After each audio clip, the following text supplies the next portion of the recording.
பெருந்தகை திரு வேல்முருகன், திரு கோகாமணி, திரு ஈஸ்வரன், திரு we Nagaimali, திரு நயனா நாகேந்திரன், திரு வைத்தியலிங்கம், திரு சதன் திருமலைக்குமார்,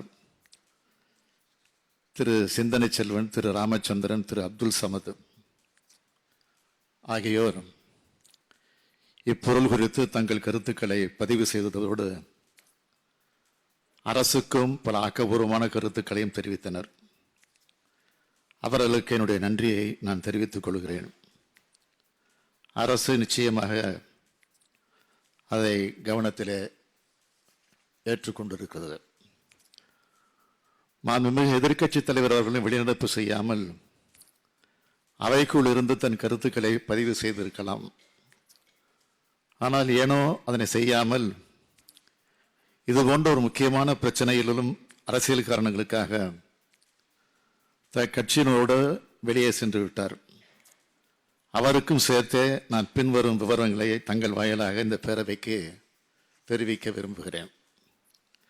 மாண்புமிகு பேரவைத் தலைவர் அவர்களே, நேற்றைய முன்தினம், அதாவது கடந்த 19/6/2024 அன்று கள்ளக்குறிச்சி மாவட்டம் கள்ளக்குறிச்சி வட்டத்தில் கருணாபுரத்தை சார்ந்த 47 நபர்கள் மெத்தனால் கலந்த விஷசாராயம் அருந்திய காரணத்தினால் உடல்நிலை கடுமையாக பாதிக்கப்பட்டு உயிரிழந்த மிகவும் துயரமான சம்பவம்.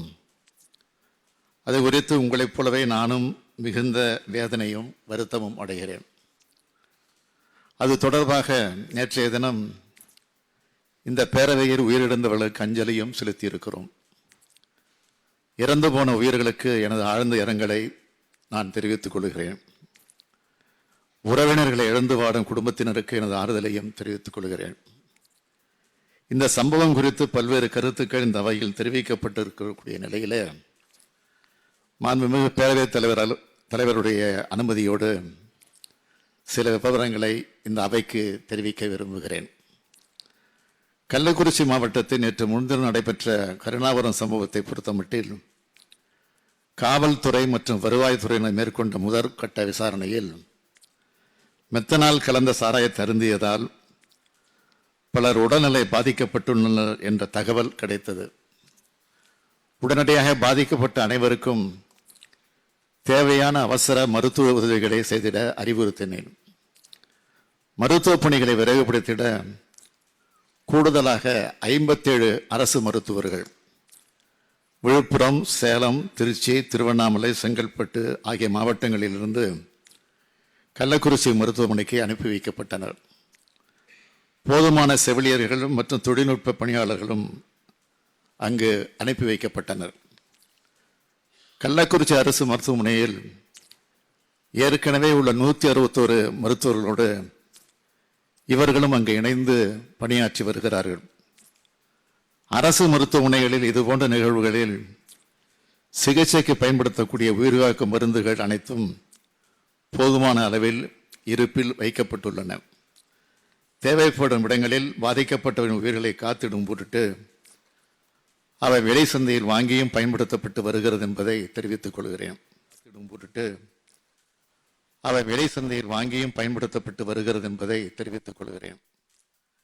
இந்த மருத்துவ பணிகளை ஒருங்கிணைத்திட தமிழ்நாடு சுகாதார திட்ட இயக்குனர் அவர்களும் மருத்துவ கல்வி இயக்குனர் அவர்களும் முன்பே அங்கு அனுப்பி இந்த சம்பவத்தில் பாதிக்கப்பட்ட 164 நபர்களில் 117 நபர்கள் உள்நோயாளிகளாக சிகிச்சை பெற்று வருகின்றனர். 47 நபர்கள் சிகிச்சை பலனின்றி உயிரிழந்திருக்கிறார்கள். தற்போது 66 நபர்கள் கள்ளக்குறிச்சி அரசு மருத்துவக் கல்லூரி மருத்துவமனையிலும் 32 நபர்கள் சேலம் அரசு மருத்துவக் கல்லூரி மருத்துவமனையிலும் 2 நபர்கள் விழுப்புரம் அரசு மருத்துவக் கல்லூரி மருத்துவமனையிலும் 16 நபர்கள் புதுச்சேரி ஜிப்மர் மருத்துவமனையிலும் சிகிச்சை பெற்று வருகிறார்கள். இந்த சம்பவம் தொடர்பாக கோவிந்தராஜ் என்கிற கண்ணுக்குட்டி என்பவர் காவல்துறையினரால் உடனடியாக கைது செய்யப்பட்டிருக்கிறார். அவரிடமிருந்து 200 லிட்டர் மெத்தனால் சாராயம் கைப்பற்றப்பட்டுள்ளது. மேலும் இந்த சம்பவத்தில் தொடர்புடைய தாமோதரன், மதன், விஜயா, கணவன் பெயர் கோவிந்தராஜ் ஆகிய 3 நபர்களும் கைது செய்யப்பட்டிருக்கிறார்கள். புதுச்சேரியிலிருந்து மெத்தனால் கொண்டு வரப்பட்டுள்ளதும் கண்டுபிடிக்கப்பட்டுள்ளது. இவர்களோடு தொடர்புடையவர்கள் யாராக இருந்தாலும் அவர்களையும் பிடித்து சட்டத்தின் முன் நிறுத்துவோம் என்பதை இந்த பேரவைக்கு நான் தெரிவித்துக் கொள்கிறேன். இந்த சம்பவம் பற்றிய தகவல் எனக்கு தெரிந்தவுடன் கள்ளக்குறிச்சி மாவட்டத்தின் பொறுப்பு அமைச்சரான மாண்புமிகு திரு ஏவா வேலு மற்றும் மருத்துவம் மற்றும் மக்கள் நல்வாழ்வுத்துறை அமைச்சர் திரு மா சுப்பிரமணியம் ஆகியோரை உடனடியாக கள்ளக்குறிச்சி மருத்துவக் கல்லூரி மருத்துவமனைக்கு சென்று ஒரு நபர்களுக்கு தேவையான அனைத்து உதவிகளையும் செய்வதற்கு உத்தரவிட்டேன். அவர்களும் 19 நடத்தினேன். அதனை அடுத்து அமைச்சர்கள் ஏவா வேலு, உதயநிதி, மா சுப்பிரமணியன் ஆகிய 3வரையும் மீண்டும் கள்ளக்குறிச்சிக்கு அனுப்பி வைத்தேன். அவர்களும் கள்ளக்குறிச்சிக்கு சென்று பாதிக்கப்பட்ட மக்களை சந்தித்து ஆறுதல் தெரிவித்து அரசு அறிவித்த தலா 10 லட்சம் ரூபாய் நிவாரண உதவியை வழங்கினார்கள். மருத்துவமனையில் சிகிச்சை பெற்று வருபவர்களுக்கு 50,000 ரூபாய் வழங்கப்பட உள்ளது. அமைச்சர்கள் மட்டுமல்லாமல் உள்துறை செயலாளரையும் டிஜிபியையும் நேரில் செல்ல உத்தரவிட்டிருந்தேன். அவர்களை 2 நாளில் விசாரணை அறிக்கையை கொடுக்க சொல்லியிருக்கிறேன். அந்த அறிக்கை கிடைத்ததும் அதன் மீதான நடவடிக்கைகளை துரிதப்படுத்துவேன் என உறுதி அளிக்கிறேன். நம் அனைவருக்கும் வார்த்தைகளால் விவரிக்க முடியாத அளவிற்கு வேதனையை அளித்துள்ள இந்த துயர சம்பவத்திற்கு பொறுப்பாளர்கள் மீது உரிய நடவடிக்கை மேற்கொள்ளப்பட்டு வருகிறது என்பதை தாங்கள் நன்கு அறிவீர்கள்.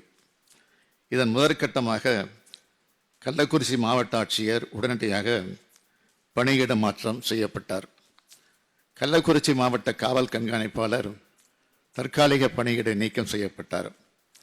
மதுவிலக்கு அமலாக்க பிரிவை சார்ந்த காவல் துணை கண்காணிப்பாளர், கள்ளக்குறிச்சி மதுவிலக்கு அமலாக்க பிரிவு காவல்நிலை ஆய்வாளர், திருக்கோவிலூர் மதுவிலக்கு அமலாக்க பிரிவு காவல்நிலை ஆய்வாளர், திருக்கோவிலூர் உதவி காவல் ஆய்வாளர், திருக்கோவிலூர் சட்டம் ஒழுங்கு காவல்நிலை ஆய்வாளர், உதவி ஆய்வாளர், காவல்நிலை எழுத்தர், சிறப்பு காவல் உதவி ஆய்வாளர், திருக்கோவிலூர் காவல் நிலைய துணை கண்காணிப்பாளர் ஆகியோரும் தற்காலிக பணியிட நீக்கம் செய்யப்பட்டனர்.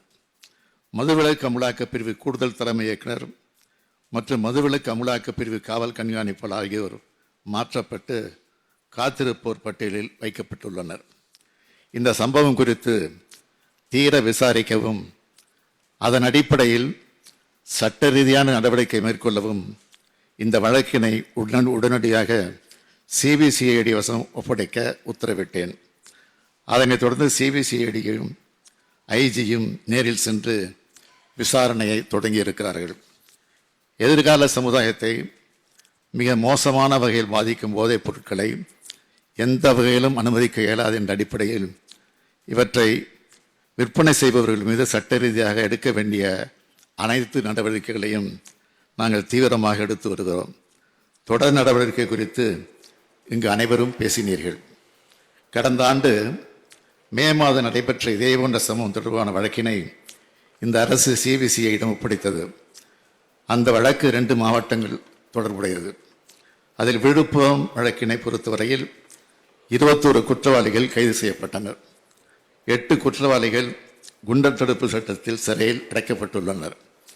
காவல்துறை அலுவலர்கள் 16 பேர் மீது ஒழுங்கு நடவடிக்கை எடுக்கப்பட்டுள்ளது.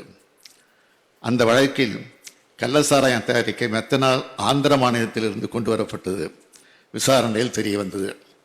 இந்த வழக்கு விசாரணை முடிக்கப்பட்டு விழுப்புரம் நீதிமன்றத்தில் இறுதி அறிக்கை தாக்கல் செய்யப்பட்டுள்ளது. செங்கல்பட்டு மாவட்ட வழக்கினை பொறுத்தவரையில் 6 வழக்குகள் பதியப்பட்டு விசாரணை மேற்கொள்ளப்பட்டதில்லை. 9 குற்றவாளிகள் கைது செய்யப்பட்டனர்.